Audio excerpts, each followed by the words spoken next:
여러분 안녕하십니까? 여수 MBC 뉴스투데이입니다. 컨테이너 선들의 대형화 추세 속에 국내 항만마다 안정적인 수심 확보에 비상이 걸렸습니다. 광양항도 자동차 수출입이 늘면서 컨테이너 선 대형화에 따른 수심 확보가 중요 관건이 되고 있는데요. 김주희 기자가 보도합니다. 세계 1위 선상인 MSC의 24,000 TEU급 초대형 컨테이너 선이 최근 광양항 기항을 결정했습니다. 광양항에 기항하는 선박들은 빠르게 대형화하는 추세를 보이고 있습니다. 15년 전만 해도 5,000 TEU급에 그쳤던 컨테이너 선들이 최근 2만 TEU급에 이르면서 대형화하고 있습니다. 여수광양 항만공사는 대형 컨테이너 선들의 안정적인 입출항을 위한 수심 확보에 비상이 걸렸습니다. 광양항의 수심을 16m 이상으로 확보해야 하는데 현재 평균 수심이 15m에 그치고 있는 겁니다. 공사 측은 500억 원의 긴급 사업비를 투입해 우선 광양항 안벽의 수심부터 16m까지 확보하기로 했습니다. 올해 말 안에 실시 설계 용역 등 행정적 절차들을 모두 마무리하고 본격적인 준설 사업에 착수할 계획입니다. 설계를 진행 중이다 보니까 명확하게 말씀 좀 드리긴 하지만 저희가 2025년도 올해부터 공사 발주를 진행을 한다 그러면은 2026년, 2027년까지는 사업을 지금 완료를 하려고 생각을 하고 있고요. 공사는 함께 중장기 계획을 수립하고 해양수산부의 항만 기본 계획에 반영시켜 오는 2040년까지 3단계에 걸쳐 광양항 항로 전반 수심을 18m까지 확보하는 준설 사업에 나설 계획입니다.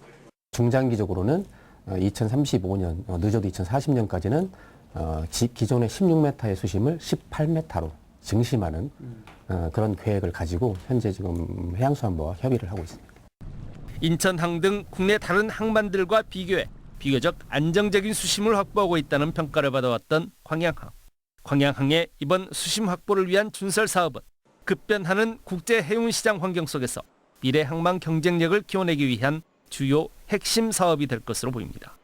MBC 뉴스 김주희입니다. 윤석열 대통령 구속 취소를 반대하는 성명서를 낸 5월 단체들에게 국가보훈부가 압박성 공문을 보내 논란이 일고 있습니다. 5.18 공법 3단체 등에 따르면 국가보훈부는 5월 단체가 윤 대통령 구속 취소 반대 성명서를 발표하자 지난 7일 밤 정치적 중립을 준수하라는 공문을 보냈습니다. 5.18 단체 관계자들은 내란죄 혐의를 받는 대통령의 구속 취소를 비판한 것이 정치적 중립 의무 위반인 것인가라고 반문하며 탄핵 선고를 앞두고 5월 단체들을 위축시키려는 시도로밖에 보이지 않는다고 반발했습니다. 윤석열 대통령 탄핵 심판 선고일에 광주, 전남 경찰도 인력을 총동원해 돌발 상황에 대비합니다. 광주경찰청은 가포 비상 발령이나 이에 준하는 비상 근무를 실시할 예정이고 전남경찰청도 비슷한 수준의 비상 대비를 준비 중인 것으로 전해졌습니다. 헌법재판소의 선고일은 이달 중순으로 예상되는 가운데 현재 광주와 전남에서 탄핵 찬반 단체 간 충돌이 우려되는 집회는 아직 예정되지 않았습니다. 비상계엄 사태 이후로 골목 상권이 침체기를 맞고 있습니다. 좁은 숨통이라도 틔워보자며 앞다퉈 민생회복 지원금을 나눠주고 있는데요. 지자체 사정에 따라 지급하고 안 하고 제각각이다 보니 여기저기에서 볼멘 소리가 나옵니다. 임지은 기자가 보도합니다. 5년 전만 해도 골목골목이 사람들로 붐볐던 화순 읍내입니다. 코로나 타격에서 벗어나나 싶었는데 비상계엄 여파로 다시 꽁꽁 얼어붙었습니다. 곳곳에 널린 임대 표지판이 곧 우리 가게 문 앞에도 붙진 않을지 소상공인들은 두려움에 떨고 있습니다. 임대가 오늘 하루 내렸으면 일주일 있다가 또 하나 오다. 요 50m 간격 안에 거의 3개가 있었는데 최근에 3개가 더 늘었어요.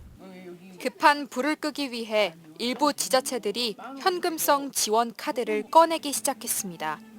소득과 상관없이 모든 주민들에게 한 명당 수십만 원의 민생회복 지원금을 지급하는 겁니다. 지역사랑 상품권으로 유통돼 골목 상권에 활기를 불어넣기도 합니다. 현금처럼 골목에서 원활히 사용할 수 있고요. 혹시 또 이 돈이 결국 순환돼 가지고 나한테 또 올 수 있고. 전남에서 민생회복 지원금 제도를 시행하고 있는 지자체는 영광, 곡성, 보성 등 10개 시군입니다. 10만 원부터 100만 원까지 지원 규모도 지자체별로 다릅니다. 나주는 이곳에 투입된 전체 예산 117억 원 중 67억 원이 한 달 만에 쓰여 소비 효과를 톡톡히 봤습니다.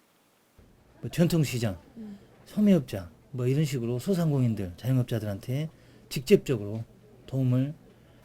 하지만 시군마다 재정 사정이 다르다 보니 지급하지 못하는 곳들도 많습니다.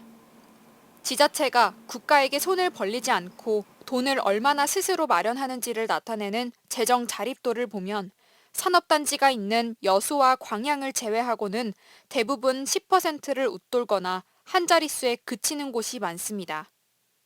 일부는 부서 운영비, 업무 추진비까지 줄여가면서 민생회복지원금에 대한 예산을 마련하고 있는 곳도 있습니다. 우선순위를 정해서 구조조정을 했다는 얘기예요.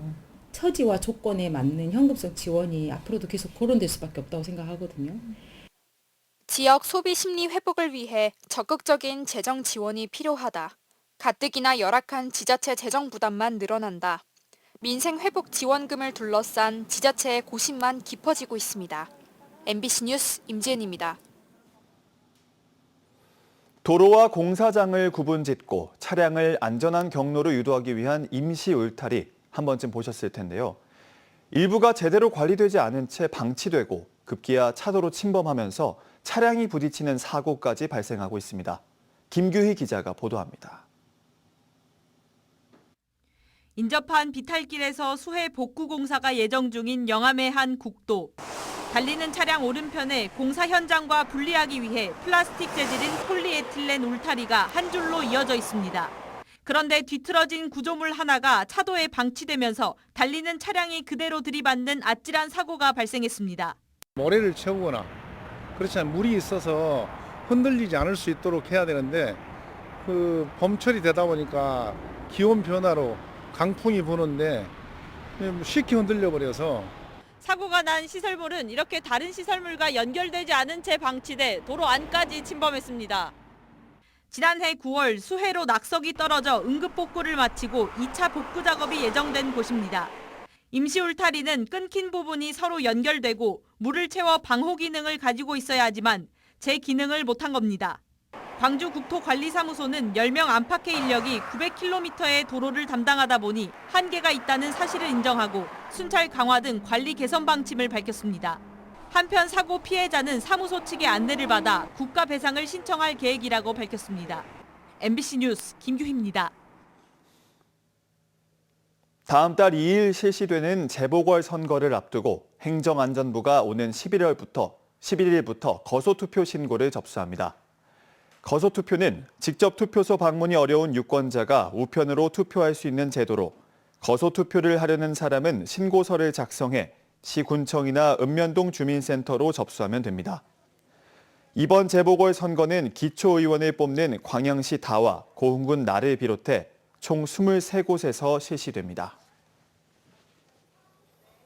정부가 무안국제공항을 비롯한 전국 6개 공항에서 항공안전을 위협할 수 있는 방위각 시설 개선에 나섭니다.